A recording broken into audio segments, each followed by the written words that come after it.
eccoci, siamo arrivati 14 aprile all'ennesima puntata di Che Calcio Che Fa, che è una trasmissione che ormai va avanti nella sua 11ª giornata annata, ed è, qua si parla di giornate perché stiamo arrivando alla conclusione del campionato di calcio, ne abbiamo viste 32, andiamo per la 33esima giornata, ormai sono impegni uno via l'altro. Stavo dicendo che nell'ottica di Che Calcio e Che Fa, la puntata di oggi si basa sulla presenza di una persona, di un appassionato scrittore, giornalista, appassionato di sport, di calcio, ed è un po' la prerogativa appunto di Che Calcio Che Fa, che è quella di recuperare persone, personaggi che sono legati sia al mondo dello sport, però con una grandissima passione alla base. Deve passare questo, in fin dei conti il calcio, visto che noi trattiamo primariamente il calcio, è proprio questo, è quello di essere tutti appassionati, convergere al di là della propria fede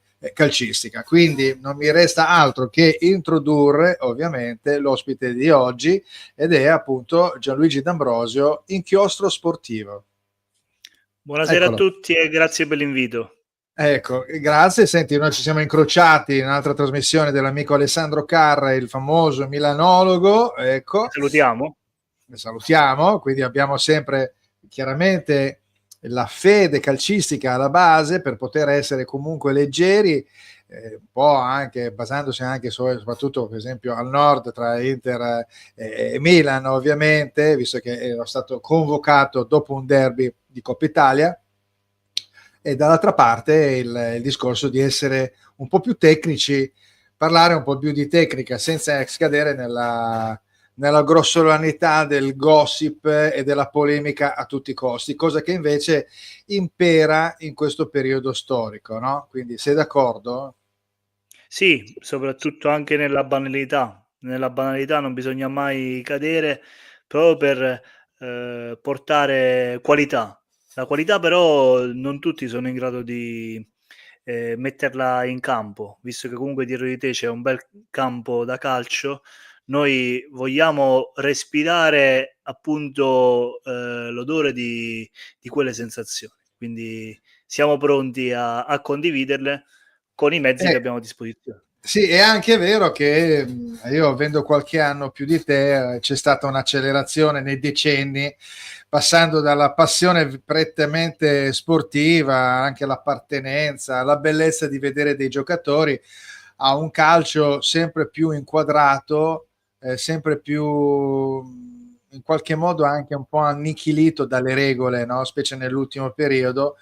Il forgiare, il plasmare un calciatore un po' più meno tecnico, chiamiamolo così, poi per carità sono tutti calciatori tecnici, però molto più forti fisicamente, dove praticamente la fantasia e la creatività si è un po' persa nel tempo. Avremo modo comunque di parlare di questo, perché hai scritto dei libri, io vedo dietro il Inchiostro Sportivo, quindi prima di parlare dei tuoi libri, e ce n'è uno in particolar modo mi piace molto come titolo, sono tutti e tre molto belli, capire un attimo come parte Inchiostro Sportivo, come è stata, diciamo, l'accensione, la tua idea per questa iniziativa.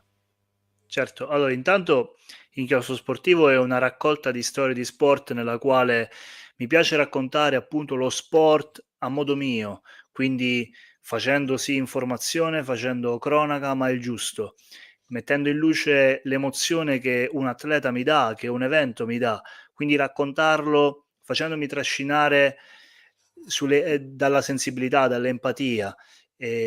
Quindi, come dicevamo un attimo fa, senza essere banali, cerco di non esserlo. Da 5 anni a questa parte sono l'unico gestore e fondatore. È un progetto nato così per gioco dalla mia cameretta. Mi ricordo quel giorno ero ai piedi del letto e fissavo uno schermo e decisi di mettere nero su bianco qualcosa di importante, un lancio verso una prova, verso un migliorarsi sempre di più. Ho sempre amato la scrittura dai banchi di scuola, dai classici temi di italiano, e l'ho unita dopo tanti anni allo sport, perché banalmente nei miei canali privati, insomma, di Facebook, già nel mio piccolo, insomma, cercavo di condividere le emozioni appunto sui social stessi, come come diciamo, certo, come si fa solitamente. chiaro. E da qui nasce questa passione. Da qui ovviamente storia dopo storia sono nati dei piccoli podcast, delle dirette come stiamo facendo io e te Fulvio, poi i libri e tante altre cose fino alla normalità, insomma, la normalità, la realtà. Abbiamo vissuto un periodo brutto come il periodo Covid, siamo riusciti ad andare oltre e a conoscere gli atleti di persona fino a stringere un rapporto di amicizia. Questo è un po' il quadro di Inchiostro Sportivo. Beh, insomma, è un quadro in cui traspare la passione e l'emozione, e quindi quella è la capacità anche di esprimersi, perché alla fine tu eri in quella stanzetta, nella tua cameretta, e quindi a quel punto lì c'è stata una scintilla. Evidentemente ci giravi attorno già da molto tempo nel discorso tuo personale di esprimerti, perché questo è anche un'espressione di se stessi, no? Quindi piace stare al mondo seguendo le proprie caratteristiche, le proprie passioni, quindi è giustissimo. Senti, parlavo prima dei libri, no? Andiamo un attimo a vedere i libri di Inchiostro Sportivo.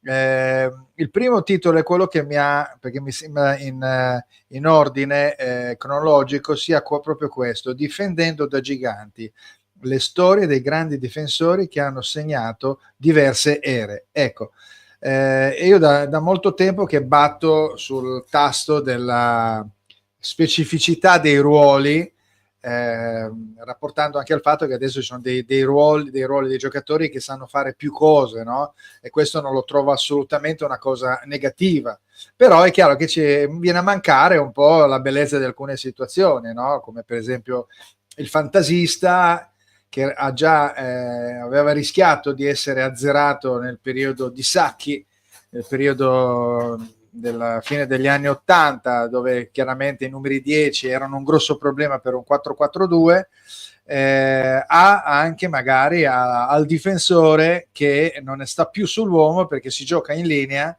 e quindi chiaramente c'è più un discorso di reparto nella marcatura, nel difendere e cercare di essere globalmente integrati l'uno con l'altro. Poi in realtà ci si dimentica invece di marcare nell'area piccola l'uomo, l'attaccante che sta entrando, perché arrivato a un certo punto, a quel punto lì devi intervenire.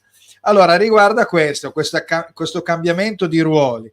In questo libro spiegami se è un discorso di cercare di anche in qualche modo celebrare personaggi del passato, oppure celebrandoli solo così, a fine a se stessi, no? Celebrandoli, diciamo, da una parte per cercare anche di mettere in correlazione il periodo storico in cui stiamo vivendo, no? Quindi una specie di confronto.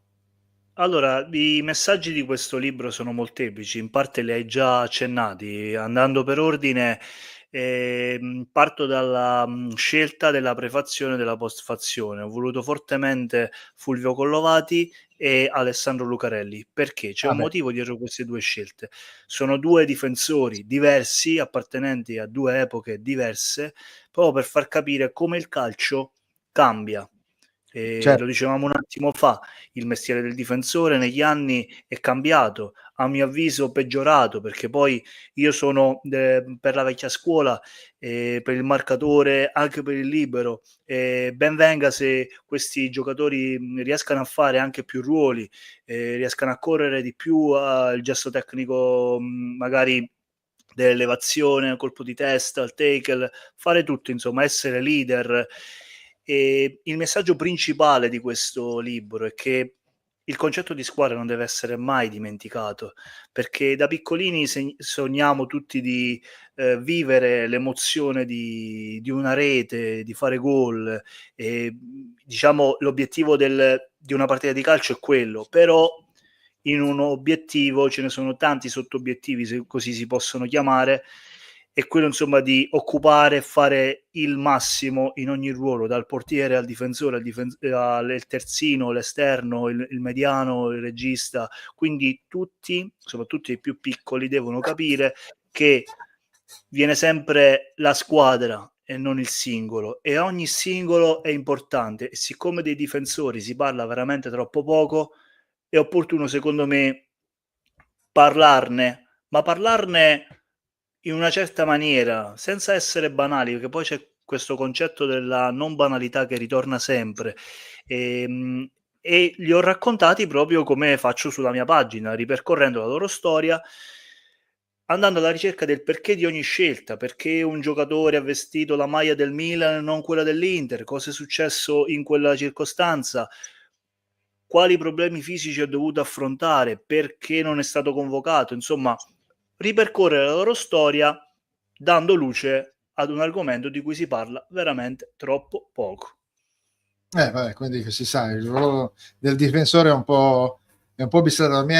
Ho avuto un sussulto quando hai detto la parola libero, perché non esiste più ormai da decenni, no? Perché Sì, effettivamente il libero esisteva fino a 30 anni fa, forse in qualche modo è stato sostituito nella difesa a 3 o a 5, perché è il perno centrale che si stacca. Poi in certo, realtà, se penso ad Acerbi, dell'Inter, visto che seguo l'Inter, arrivato a un certo punto forse non è neanche più il libero, però lo è, nel senso che organizza un po' da dietro e dà degli input molto importanti a livello proprio di, come si dice, di attenzione, no? Richiama leadership molto anche, di leadership, molto. esatto, perché dopo alla fine lui va a marcare un Haaland, per dire, un Kane, quindi va a marcare un centravanti che gli entra dentro. Il libero in realtà non andava più di tanto a marcare una volta, andava a raddoppiare semmai sullo Sì. stop.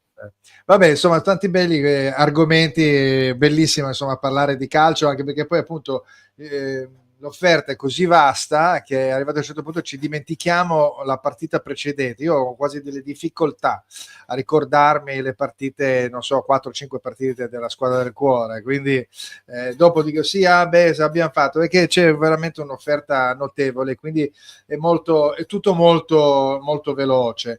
Del resto anche tu, no, utilizzi i canali social, no, per divulgare, quindi è inevitabile che ci sia una comunicazione sempre molto fast, veloce, no? Quindi aiuta questo, no? In qualche modo.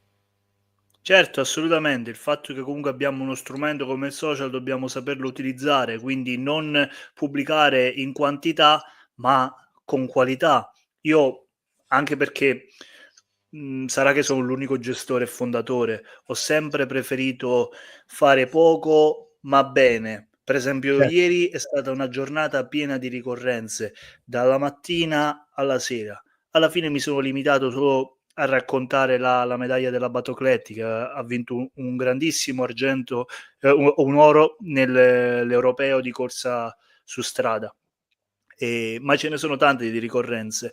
Ritornando un attimino al calcio, perdonami il parallelismo con lo sport, ma per Certo, me sport non è calcio, nel senso è certo, anche certo, calcio, è calcio, atletica, chiaro. perché anche questo è uno dei tanti messaggi che costantemente cerco di lanciare, quindi non dimenticarsi che esistono veramente tanti atleti.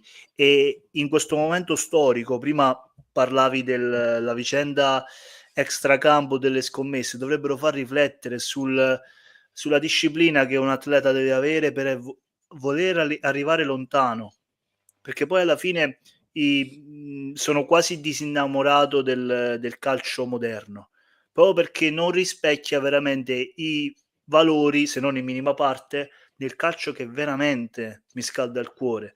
A me, a te, insomma, in generale, a chi Certo. ama veramente il calcio e non il gossip. Poi Chiaro. lasciamo che il gossip faccia la sua parte in altri Se ambiti, non ma è non nel gossip, calcio. questo è malaffare, ecco, quindi qua stiamo Esatto, parlando di scommesse. Devo dire la verità che il calcio, visto che muove questi grandi interessi, è una cosa che a sé. Quindi purtroppo lo sappiamo, no? Quindi è una cosa un po', si chiude abbastanza un occhio perché è il sesto settore italiano, quindi è chiaro che ci sono tantissimi interessi e c'è tanta gente che ci lavora ovviamente dietro. certo. Però nello sport, visto che tu ti sei allargato anche agli altri sport, ogni tanto bisogna turarsi il naso anche lì, tra il doping o situazioni che non sono di invidie tra alcuni atleti anche della stessa nazione, cioè le cose che non mi sono molto piaciute recentemente nell'atletica per esempio, e quindi poi comunque c'è sempre da fare molta, molta attenzione. Dopo arriva l'episodio che può essere un Armstrong, un Pantani, e allora incominci a fare un passo indietro, ti disamori un po' della bellezza di quello sport, no? E quindi rimangono comunque le imprese, e quindi attingere al passato forse è la cosa sempre migliore, no? Le radici sono fondamentali, no? Questo per tutte le cose, no? Sei d'accordo? Certo, no, assolutamente. Bisogna comunque prendere tutto il pacchetto, prendere le distanze da determinate situazioni e cercare di non macchiare, i principi che lo sport ci dà. Alla fine il calcio dati alla mano è, insomma, è lo sport più seguito, insomma, credo al mondo da tutti. Certo, Quindi secondo me è giusto, seguire il calcio come deve essere seguito, prendendo insomma le distanze da determinati episodi, perché fanno solo male, perché poi alla fine parliamo anche di ragazzi molto, molto giovani e leggere certo. determinate dichiarazioni fa proprio male proprio all'anima. Certo, eh sì. Senti, tu hai parlato di sport, andiamo a vedere le copertine di altri libri, degli altri due Sì, libri, quindi Tokyo, per aprire gli occhi, qua abbiamo le 40 medaglie, che è stata una messe di medaglie notevolissima, ovviamente, e quindi se uno vuole andare a rivedere gli episodi delle medaglie, quindi come si sono approcciati, le vittorie, la gara in sé, insomma, questo è un libro che fa aprire gli occhi, come c'è scritto nel sottotitolo. Dall'altra parte c'è invece Tra le braccia dello sport, quindi mai dimenticarsi di chi ha avuto coraggio, ed effettivamente ne abbiamo appena parlato, no? Di personaggi che magari hanno creato dei problemi e hanno fatto disamorare, invece personaggi che hanno avuto coraggio, magari superando anche situazioni ambientali, sociali, politiche, e riuscire quindi a essere a sì, vincere, ecco, o a vincere la propria battaglia, ecco. sì. Allora, Tokyo per aprire gli occhi è stato il mio primo libro, l'ho Sì, lanciato con Amazon e ho raccontato appunto le 40 medaglie di quell'Olimpiade fantastica di Tokyo 2020, certo, dalla prima di Vito dell'Aquila all'ultima delle farfalle della ritmica. E poi c'è l'ultimo è Tra le braccia dello sport, nel quale ho raccontato appunto la storia di, tanti uomini e donne che hanno segnato veramente un'epoca. C'è l'inventore del basket, l'inventore della pallavolo, la prima, italiana a vincere un oro olimpico, Ondina Valla. di Navarra, I Sì, ce ne sono tanti, e il senso di raccontarli e di selezionare appunto determinate storie è perché hanno rappresentato veramente dei momenti, chiari e chiave per lo sport e in generale per il sociale, perché poi quando parliamo di razzismo, parliamo della figura della donna, ci accorgiamo che nel 2025 ci sono ancora questi problemi. Però loro sono riusciti insomma a certo. a i a ribellarsi per primi a queste cose. Per esempio c'era la storia di Althea Gibson, che era stata la prima donna di colore a vincere Wimbledon. Ci sono tanti spunti interessanti, io li ho voluti ripercorrere sempre con il mio stile. Bene. Senti, andiamo a vedere un attimo un commento. Marco Zelano, e dopo tanti anni sei ancora qui a regalarci emozioni, amico. Insomma, vabbè, quindi ci sono gli amici che in qualche modo ti omaggiano, Sì. ovviamente. Senti, parlando di comunicazione, no? Perché tu, quindi giornalista, scrittore, come potrebbe avvenire? Perché ogni tanto mi domando, no? Ci sono varie forme di chi fa la telecronaca, vari personaggi, l'abbiamo visto, no? Perché anche lì c'è una evoluzione barra involuzione, no? Una volta si parlava tanto, a me piace la tattica, mi piace molto quando c'era, per esempio, c'era Cappello, anche Mazzola, che ti descrivevano, soprattutto Cappello, ti descriveva in quel momento in una forma molto asciutta quello che stava capitando sul campo, no? Adesso questa cosa qua sembra un po' andata nel dimenticatoio, mentre invece ci sono magari non so, parlo di Pierluigi Pardo, non so, anche Adani, no? Che quindi creano enfasi in questi momenti, in queste situazioni, invece che ti tira su un po' lo spettacolo. Tu da che parte stai? Sei un discorso un po' più elitario che riguarda la tattica, quello un po' più popolare in cui appunto le persone si sentono coinvolgere da una voce un po' più grossa, da delle affermazioni abbastanza popolari, ecco, chiamiamolo così. Allora, io, ho tanto da dire su questo argomento. Allora, andando per gradi, per quanto riguarda innanzitutto il saper fare una telecronaca, io direi che è giusto, iniziare a fare un percorso di formazione, perché non tutti sono in grado di fare una telecronaca. Per esempio io non sarei in grado di fare una telecronaca, lo dico con tanta umiltà, avrei bisogno di tempo e la stessa cosa dovrebbero fare tanti addetti ai lavori, a mio avviso. Però al tempo stesso ci sono tanti commentatori che riescono a masticare veramente il mestiere. Per quanto riguarda le idee della tattica, anche la tattica ha bisogno ovviamente non solo del fatto che si è giocato a calcio per tanti anni, non tutti possono parlare di tattica, però io son del parere che si dà sempre meno voce a chi è veramente competente. Per esempio, aprendo la televisione ci sono pochi opinionisti e ex calciatori che personalmente mi colpiscono dal punto di vista comunicativo.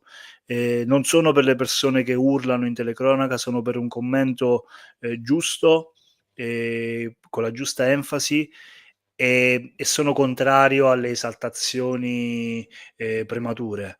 Mi viene in mente, per esempio, allenatori che non c'entrano veramente niente con determinati commenti, per esempio De Zerbi. De Zerbi è un bravo allenatore, ha bisogno del suo tempo. Non è giusto che, venga etichettato come una sorta di messia, perché lui stesso non vuole esserlo. Quindi per me c'è proprio, Beh, mhmm, un questo, errore alla base, impressionante. Anche con la vi e concludo, anche con la vicenda Allegri, per esempio, no, c'è una disinformazione incredibile, perché c'è il primo Allegri è un qualcosa, l'Allegri 2.0, opinioni o meno, è un'altra, perché poi certo. il calcio cambia, anche lui cambia, cambiano le rose, e ad alcuni godono anche di ottima stampa e quindi Sì, tutto e ritorna questo, lì. sì, questa è la cosa, diciamo, di base. Infatti, De Zerbi, per esempio, sembrerebbe un po' un allenatore che riesca a godere di ottima stampa, al di là della sua bravura. Devo dire la verità che non lo trovo così fondamentale. Mi dispiace dire questa cosa nei confronti di un allenatore comunque bravo, perché è bravo. Non mi sembra un messia, come dici tu. Mi ricordo quando giocava il Sassuolo, giocava in un modo ed va bene, vuol dire anche essere, diciamo, plasmare la squadra, avere quindi più moduli. Giocava in un modo quando incontrava per esempio l'Inter, giocava in un modo quando incontrava il Milan, quindi camaleontico da un certo punto di vista, e quindi può essere una cosa positiva questa, però non è che hai un imprinting tutto tuo, è un modo di porsi, diciamo, mentre invece in questo periodo storico se ne rendono conto all'estero piuttosto che in Italia, ma Inzaghi sta facendo una cosa notevolissima a livello proprio di gioco, di Son geometria, d'accordo. di gestione della pallone. Insomma, sono cose che c'è un calcio moderno, o perlomeno se non è moderno, è un calcio che si sviluppa sui canoni attuali. Ecco, quindi Ma tant'è vero sì. che io quasi consiglierei a un allenatore che l'anno prossimo potrebbe allenare il Milan, ma anche quello della stessa Juve, poi magari ne parliamo, di capire queste logiche, perché alla fine sono delle logiche semplicissime, no? Non è che c'è molto da... È chiaro che dopo gli interpreti devono essere bravi nei movimenti in campo e quindi è così. E allora, quindi questo discorso, sei d'accordo, no, sul fatto che anche qui la comunicazione ha una stampa contraria, diciamo, Inzaghi all'estero Sì. fanno vedere tutti i movimenti, no? E quindi dovrebbe essere un po' un esempio, no? Essere da sprone anche per tutti gli altri. Assolutamente, mi fa piacere che tu abbia aperto l'argomento Inzaghi perché è un allenatore secondo me molto sottovalutato, perché andando per gradi, in primis di Inzaghi bisogna apprezzare il fatto che ha saputo gestire tutti gli impegni con il materiale che ha a disposizione, perché io vedendo l'Inter non vedo una rosa lunghissima, vedo comunque dei giocatori molto forti, confrontando magari che ne so, tipo alla Juventus di Allegri delle finali di Champions, al Milan di qualche anno fa. Comunque ha dei giocatori forti, però li sa valorizzare.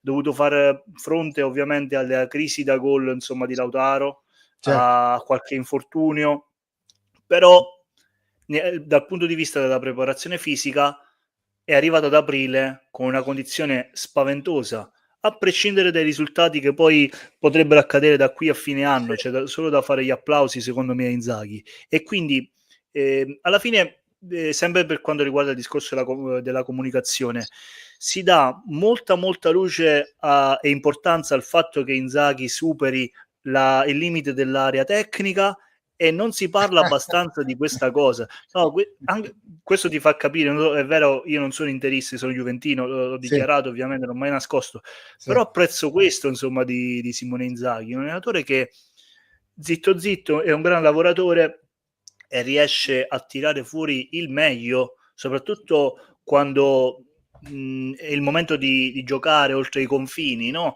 Mi viene in mente l'ultima partita col Bayern, ci Sì. vuole personalità per vincere in un campo così rumoroso, come quello del Bayern. Quindi questo bisogna applaudire Sì. e non esaltare troppo, poi ovviamente. No, esatto, no, perché dopo alla fine c'è anche il rovescio della medaglia. Il discorso invece che riguarda l'estero, ho visto per esempio un video che faceva vedere i 5 minuti prima del gol di Lautaro. L'Inter praticamente gestisce per 5 minuti il pallone. E c'è un video, no? Proprio di 5 minuti.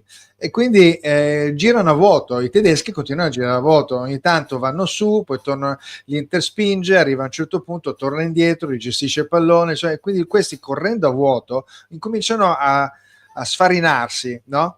E poi c'è un lancio di Barella da destra verso sinistra, verso Carlos Augusto, che però torna indietro, e poi a un dato momento c'è l'azione di contropiede, di ripartenza velocissima sulla fascia sinistra, con una Carlos Augusto che la mette dentro, tacco di Thuram e gol di esterno di Lautaro. Insomma, una bellissima rete. Quindi vuol dire che si studiano le varie situazioni.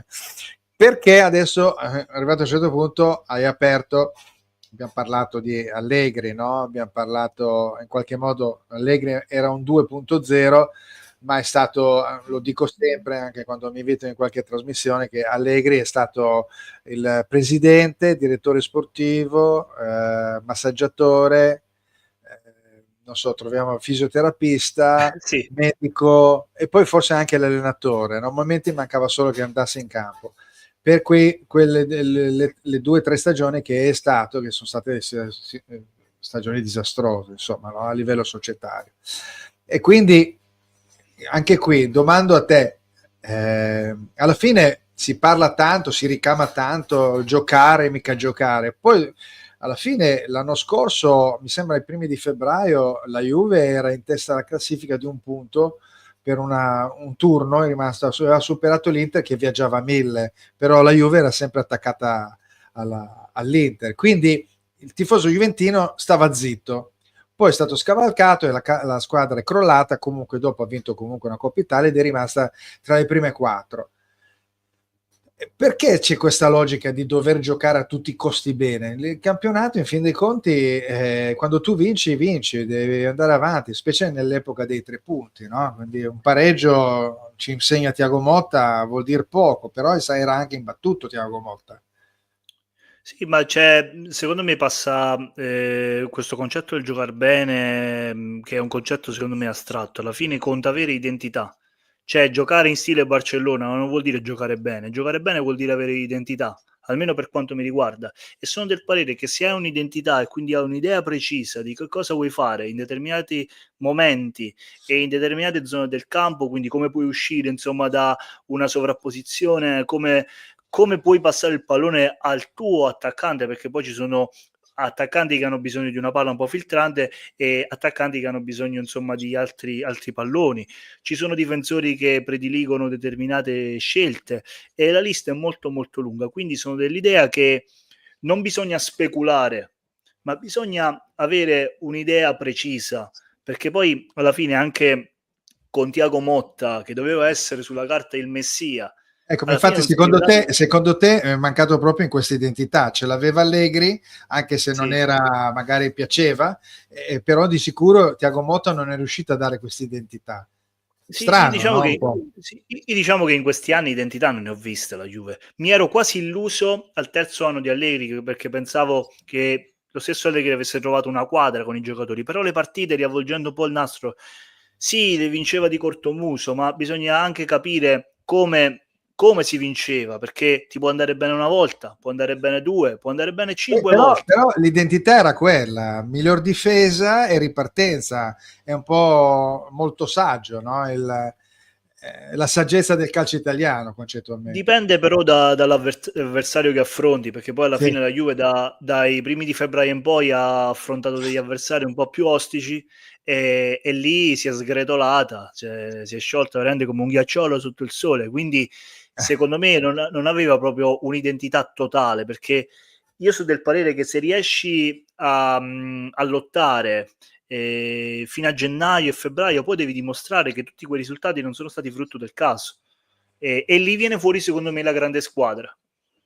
Però alla fine ha centrato almeno l'obiettivo della Champions, visto che ormai è diventato quasi vincere un campionato, no? Entrare tra le prime 4, solo per una questione economica con cui si bisogna fare ovviamente i conti. Abbiamo qua un amico di Che Calcio Che Fa, è Franco Bocchicchio, grandissimo artista e illustratore dei gol, carissimo saluto, vi seguo, grazie. Grazie Franco. Il discorso di Thiago Motta, dov'è che ha sbagliato Thiago Motta nel non riuscire a dare quell'identità che sembrava fosse già acclarata alla Bologna, con un centravanti alla Ghizirze, giocatori dietro che giocavano e si infilavano, una difesa importante e 2 centrocampisti che facevano girare la palla molto bene. Dov'è che ha sbagliato? Si è avvitato sulle sue stesse idee? Sì, secondo me c'è un errore proprio in partenza dall'estate, il fatto di aver rinunciato a determinati acquisti, a determinati giocatori per determinati acquisti. Per esempio io personalmente non avrei mai preso Koeman, di certo non mi aspettavo questo rendimento pessimo, però per tutta l'estate è stato rincorso lo stesso Koeman per insomma essere pagato fino all'ultimo centesimo. Questa è la cosa che non mi è piaciuta.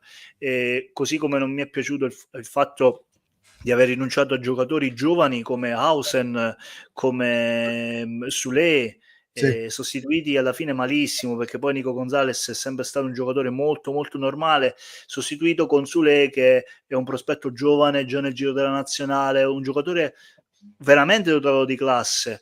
E anche lo stesso Ealing Junior aveva dimostrato di avere i colpi per fare l'esterno, non aver magari alternato Ken a Vlahovic, perché magari Ken non avrebbe fatto gli stessi gol sicuramente che ha fatto la Fiorentina, ma avrebbe fatto magari quei 6-7 gol importanti quando appunto le partite erano chiuse.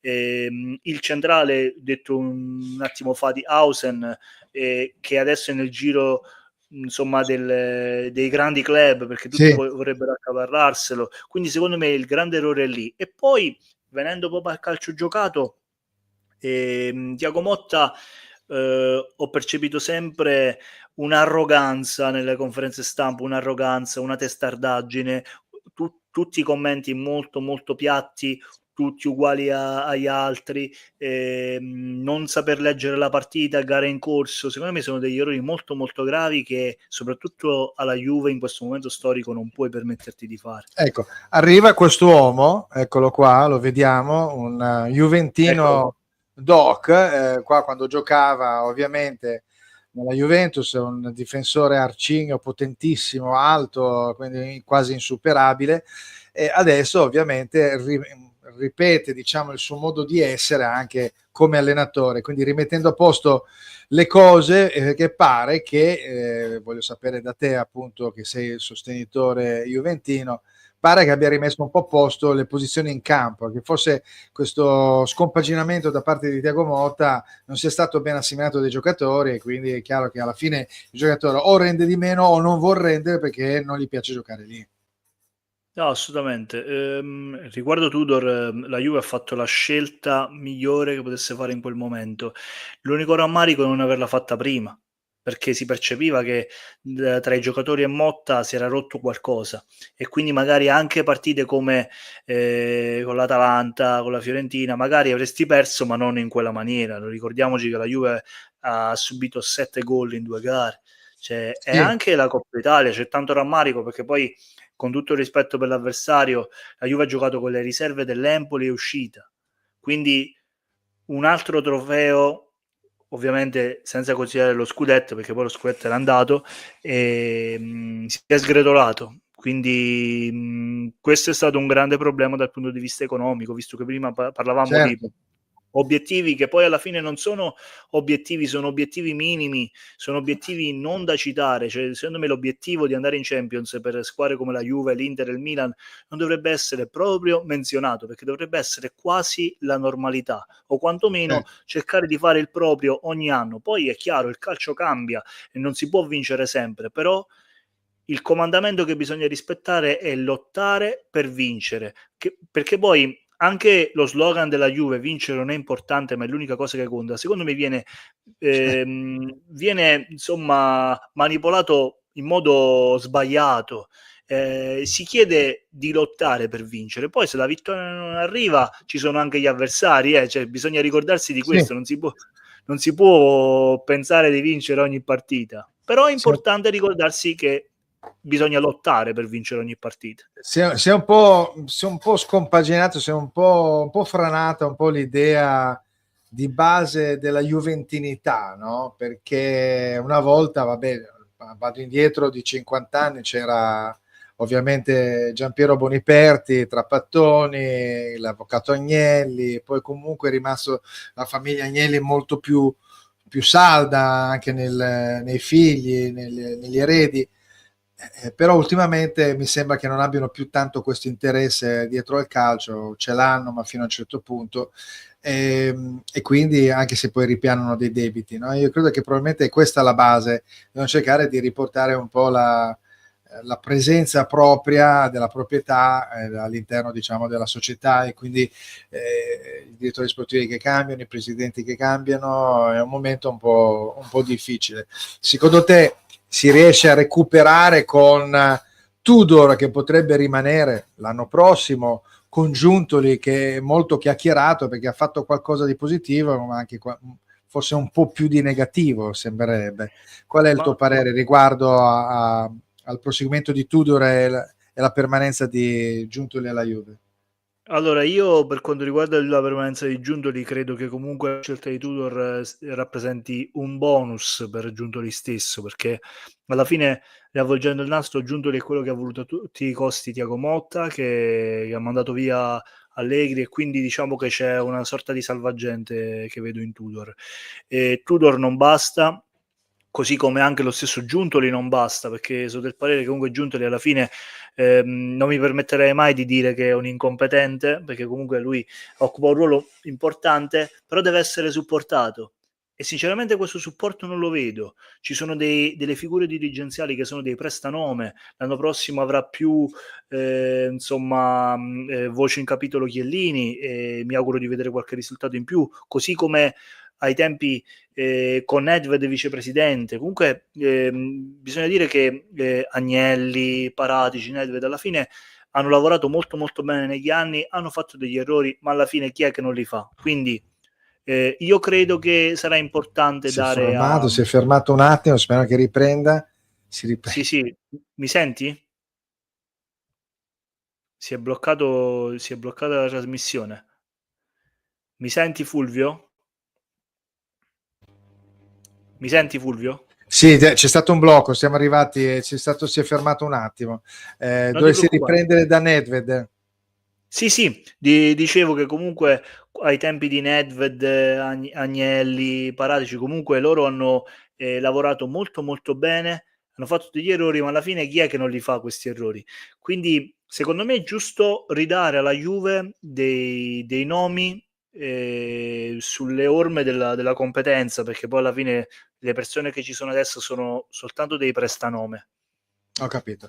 Senti, andiamo a vedere un attimo i risultati appunto che ci sono stati in questo. Abbiamo avuto una grande partita del Milan a Udine con un cambio anche di modulo con la difesa a 3, il Venezia che batte il Monza che ormai è spacciato, l'Inter che tiene a bada il Cagliari, la Juventus vince 2-1 anche con un po' di sofferenza verso la fine, l'Atalanta che regola il Bologna che era in grande crescita, la Fiorentina fa 0-0 col Parma, un mezzo passo falso, però il Parma di questo periodo sta cercando a tutti i costi di rimanere a galla. Poi Verona-Genoa, un pareggio solomonico per tutti e due, una bella vittoria del Como sul Torino, pareggio della Lazio e della Roma con un po' di rammarico della Lazio, e Napoli-Empoli invece la vediamo stasera.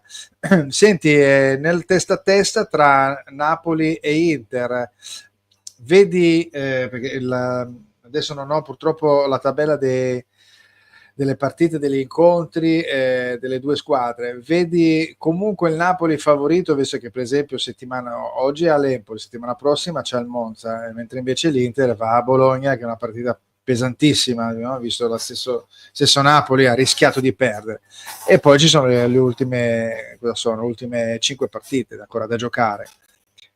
Allora, Qual è il tuo pensiero? sicuramente sì, il calendario sorride al Napoli, però onestamente la sensazione che mi dà l'Inter è di una squadra molto garanzie l'Inter che il Napoli, con tutti gli scongiuri ovviamente del caso per gli amici interisti ovviamente, questo. E poi c'è il discorso della Champions che toglie energie, quindi potrebbe influire sicuramente. Il vantaggio però è importante, cioè è importante avere un determinato vantaggio come questo. Beh, sono sempre 3 punti. Certo, se ci fosse un inciampo, perché prima o poi l'inciampo c'è, sia da una parte che dall'altra, perché altrimenti è difficile che uno faccia il filotto fino in fondo, anche poi l'Inter incontra la Roma, la Lazio, l'ultima partita c'è il Como, che potrebbe essere una partita a passerella, vediamo, no? Alla fine sono sempre partite abbastanza complicate, no? Quelle del calcio del Certo. strano. 2 partite fa l'Inter ha pareggiato con il Parma, no, con grande difficoltà dopo essere stato in vantaggio 2-0, quindi non si può mai dire. Senti, settimana prossima, aspetta, no, ecco, ritorniamo un attimo al discorso dei ruoli, la crisi dei ruoli. Prima parlavamo appunto dei difensori, no? Una volta si Sì. diceva l'Italia è la fucina dei grandi portieri, abbiamo avuto tantissimi grandissimi portieri, Buffon è stato forse il migliore di tutti nei decenni, ma c'era comunque Zoff, Zenga, Albertosi, Tacconi, insomma. I difensori idem con Nesta, Cannavaro, Baresi, Costa Curta, Ferri, i fantasisti con Baggio, Signori, Zola, personaggi di quel periodo storico che abbiamo visto, e gli attaccanti di vario tipo, no? Abbiamo avuto tanti attaccanti, da Del Piero allo stesso Lucatoni, con il 2006 avevamo un campionario pazzesco di attaccanti, no? C'era Inzaghi, c'era Giaquinta, c'era quindi il giocatore che metteva il fieno in cascina, ma c'era anche il puntero d'aria come Lucatoni, no? Quindi insomma adesso invece abbiamo delle grandissime difficoltà a schierare un attaccante, perché abbiamo dovuto prendere un oriundo come Retegui, Scamacca che si è infortunato, e Raspadori che gioca e non gioca, con Frattesi nella nazionale italiana che va a fare in certi momenti la seconda punta, cioè dietro la punta. Che cosa sbaglia l'Italia non riuscire ad avere questo ricambio dei vari ruoli, no? Bene o male noi 11 li mettiamo in campo, no? Ci mancherebbe altro, abbiamo un grande portiere secondo me, ogni tanto qualche amnesia, però comunque è un grande portiere. La difesa si arrabatta, i centrocampisti sono interessanti, ma non c'è quello che faccia innamorare totalmente, e gli attaccanti siamo veramente in penuria. Cosa sbaglia il calcio italiano in questo? Sbaglia sicuramente a dare troppa fiducia a chi non se la merita. Mi riferisco per esempio anche giocatori come Douglas Luiz alla Juve, no? Per Cioè esempio, la Juve lo straniero che non vale, questo dici? esatto, quello dico io, nel senso ci Ok. sono giocatori e giocatori, cioè non è possibile strapagare un giocatore come Douglas Luiz, infortuni a parte, che pagato tanti soldi, che toglie magari il posto a un giocatore, che ne so, come Tonali, anche lo stesso Fagioli, che potrebbero magari fare molto molto di più in quel momento e aiutare il club. Parlo di Tonali, Fagioli perché sono giovani, ma ci sono tanti giocatori validi in Italia, ma perché non riescono ad eccellere perché vengono oscurati dalla mediocrità. Con tutto il bene, anche lo stesso Locatelli, ma Locatelli è un giocatore alla fine normalissimo, non fa niente di grandioso la Juve, se non qualche copertura, e addirittura è il capitano di questa squadra. Io non le posso accettare queste cose, perché poi sono cresciuto con determinati giocatori, è vero, il calcio cambia, però sta cambiando in negativo. Guardando un po' in generale il calcio mondiale, per mondiale intendo insomma europeo, diciamo europeo, perché comunque ci sono dei talenti, ma in giro non ce ne sono mica tanti alla fine. C'è anche lo stesso Yamal è fortissimo, è giovane, ma quanti Yamal ci sono in giro? Ce ne sono pochissimi. Quindi secondo me il calcio non italiano in generale No, certo. è calato tantissimo. Io prima, mi ricordo, vedevo tantissime partite, adesso faccio fatica a mantenere l'attenzione allo schermo perché mi annoio molto, eccetto magari qualche partita di Champions, Real Madrid, eccetera, quando magari in questo periodo è importante, insomma, lottare per qualcosa di importante, però in generale faccio fatica a seguirlo perché c'è un disinteresse. Questa è un po' l'evoluzione del calcio, tant'è vero che si vuole sempre uno spettacolo. Io sono abbastanza contrario, per esempio, alla Premier, e tutti mi danno contro, nel senso che lì lo spettacolo è perché vai a fare i gol, ma se vai a fare i gol vuol dire che tatticamente c'è qualche problema. Delle difese che sono molto allegre, degli errori che vengono commessi anche nelle grandi squadre. Da noi non è proprio così, però i protagonisti sono anche quelli che sono, e quindi è chiaro che anche Certo. qui lo spettacolo può essere considerato scadente, però tatticamente è sempre molto difficile incontrare una squadra italiana. Parlando di squadre italiane, abbiamo mercoledì il ritorno dell'Inter in Champions, che sta facendo molto bene dopo il 2-1, però è il primo tempo ovviamente della sfida con il Bayern, una sfida storica, e poi il giovedì ci sono le partite per la Fiorentina e per la Lazio, per Conference League ed Europa League.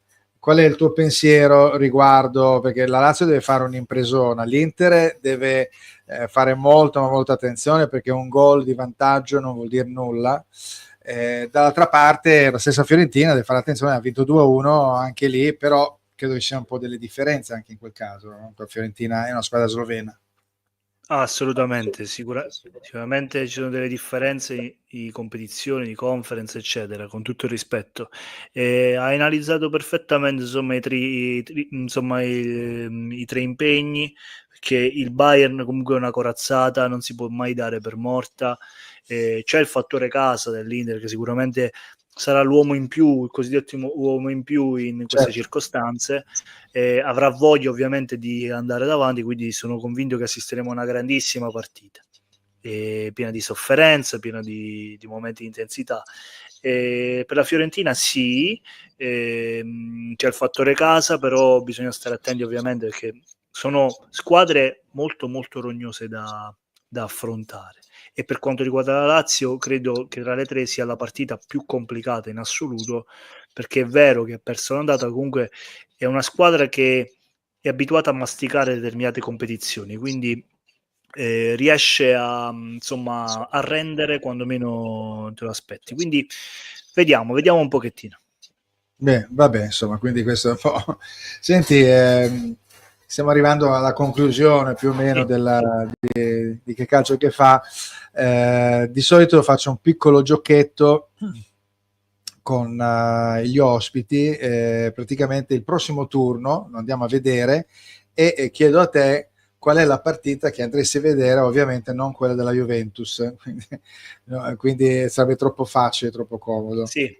Allora, le partite saranno appunto queste. Si inizia con un Lecce-Como sabato alle ore 15, poi c'è Monza-Napoli, quindi anche in questo caso c'è la famosa partita.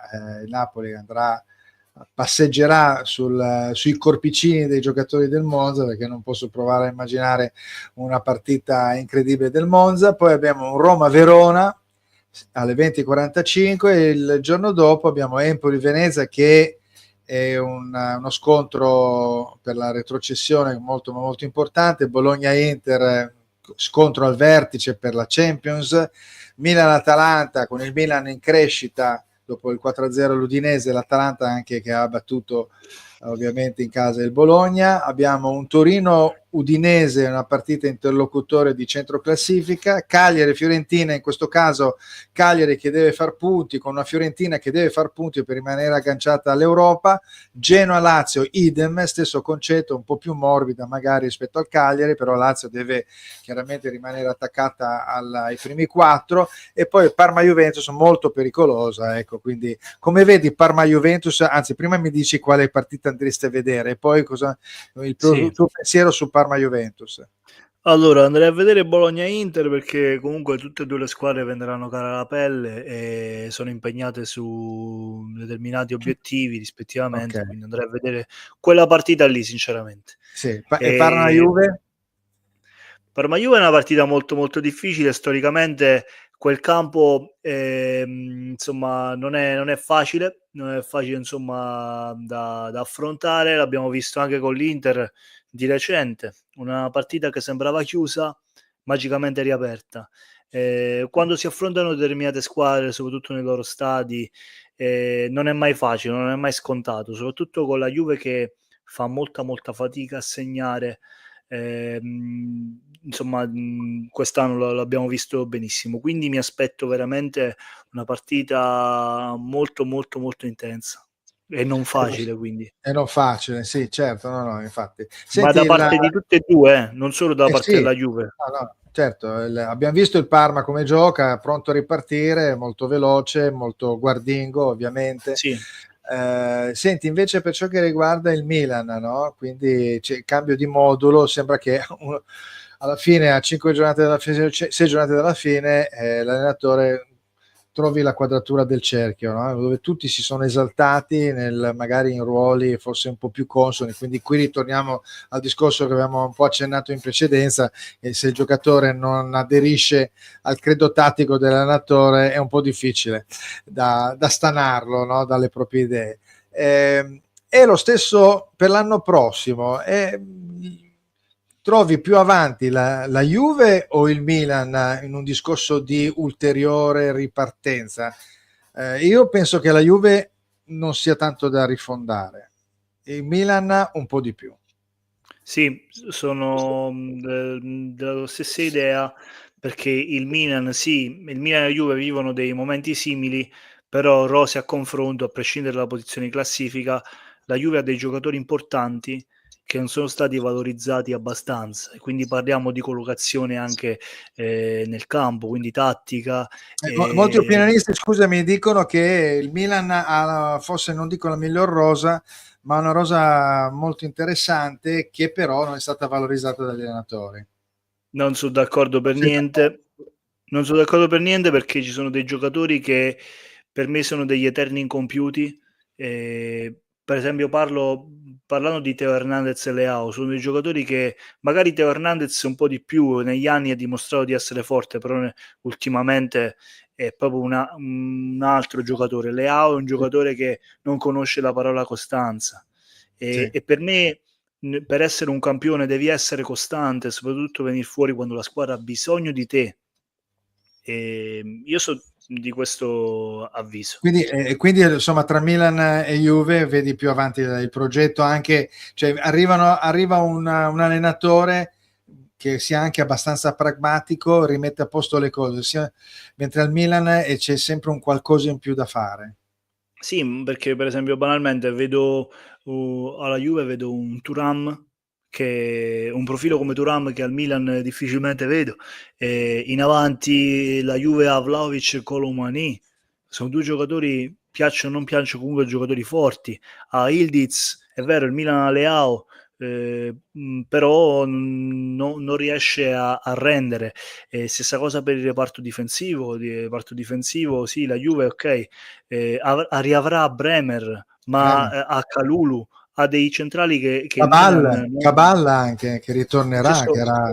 Cabal, Gatti, insomma comunque ci sono dei centrali comunque che possono dire la propria, e poi c'è un Com Mainers da rilanciare, perché poi comunque ricordiamoci che Com Mainers è stato pagato 70 milioni, quindi non può essere secondo me questo giocatore.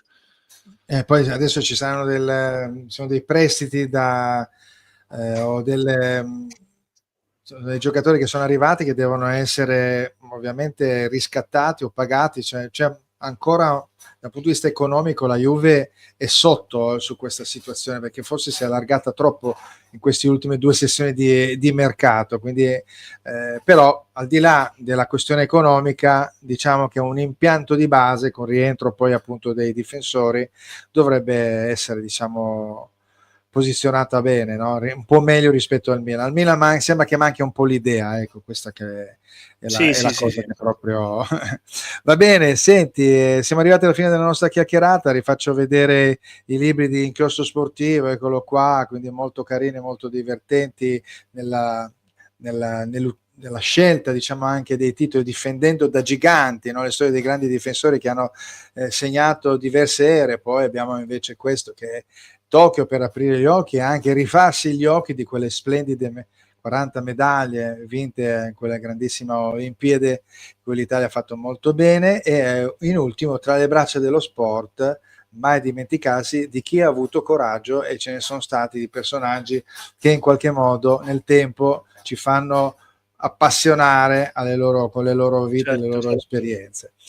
Bene, Gianluigi, grazie per aver partecipato a Che Calcio Che Fa. Ci incroceremo ancora in qualche modo, magari anche nel salotto del nostro caro amico milanologo, quando magari i giochi saranno fatti sia per l'Inter, sia per la Juve, sia per il Napoli, vediamo, insomma, in qualche modo, e si vada avanti con la giusta passione e il riconoscimento dei valori dello sport. Grazie.